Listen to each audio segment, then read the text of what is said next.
Polaris Membership Review 2025 Pros and Cons, honest and unbiased. Most people get this wrong, but airline memberships aren't about luxury, they're about savings patterns. Polaris offers a membership program aimed at frequent budget travelers, but does it actually pay off in 2025? Polaris is a low-cost airline serving routes across Mexico, the US, and Central America. Its membership program, often called We Club, provides access to exclusive flight discounts and promotional fares. Here's how it works. You pay an annual membership fee, and in return you unlock lower ticket prices, early access to sales, and discounted fares for you and companions. The surprising truth is that 1 or 2 trips can sometimes cover the cost of the membership.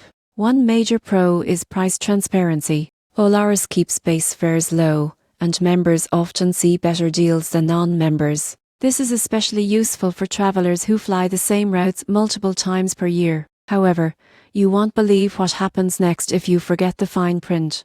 Polaris is a true budget airline. Fees for baggage, seat selection, and extras add up quickly. The membership only reduces ticket prices, not add-on costs. Another downside is limited flexibility. Changes and cancellations can be expensive unless you purchase higher fare bundles. In conclusion, the Polaris membership is best for frequent, flexible travelers who understand budget airline pricing. If you fly Polaris regularly and plan ahead, the membership can absolutely be worth it in 2025.